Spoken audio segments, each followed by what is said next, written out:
Първо, би трябвало да знае, че общините са на ГЕРБ, които са на БСП и на ДПС.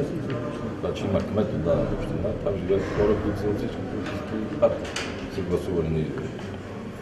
Той вместо да ни отговаря публично, трябваше да дойде, така както Орешарски, който се среща с кметовете на БСП и ДПС, и да обясни какъв критерий и какви точки. Това е единственото, което го питам. Какъв критерий и как точки. И второто, защо тези 500 милиона не бяха вкарани в програмата 2014-2020 или правда година, като ще го върнат. Това, ако можем да отговорим този корифей, ще ми отговори и аз ще го отговоря на въпроса. Да ни праща в 30% от общините. На тези общини са София, Пловдив, Варна, Бургас, Русе, Благоевград, Търново, Плевен, Севлиево, Габрово, Силистра, Добрич. Съм полски тръмпеш на Сненче. Господин Борисов, споделяте ли тези на вашия заместник, че прокуратурата се ръководи на практика от Певски и Висшия съдебен съвет също? И как се коментират интервюта на Певски?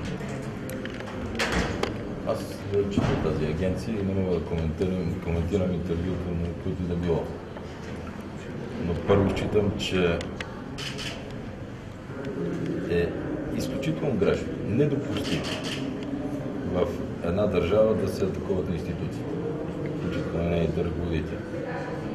И аз мисля, че господин Цветанов трябваше да се изведе поука от това, което направи на времето в съдийската гилдия, сега по същия начин действа и с прокуратурата. Още повече в европейския доклад главният прокурор е изваден като положителен пример.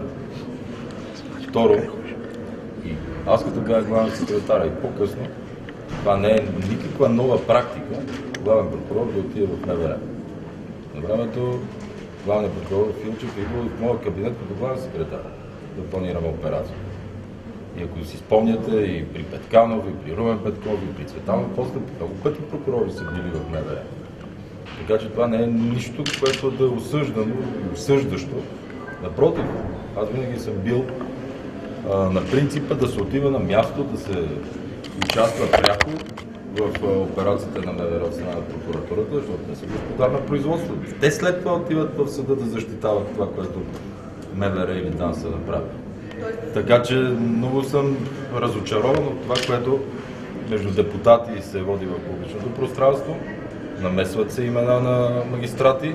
Ако някой има информация, ако някой може да потвърди това, което счита, че е истина, има надлежен ред да се даде в прокуратурата и да се провери.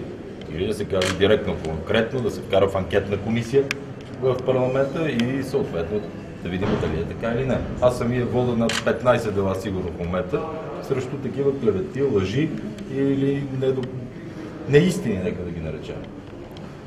Просто призовавам и политическите партии, и депутати, и политици да спреме всеки ден да се плашиме или да прехвърляме собствените си неудачи, говоря за всички партии, към прокурорите. Ние не сме прокурорска държава, против, парламентарна. Така че прокурорите са да обвиняват. И те си имат достатъчно работа, ние всеки ден да им задаваме публични казуси с неуспеха на който да било политика.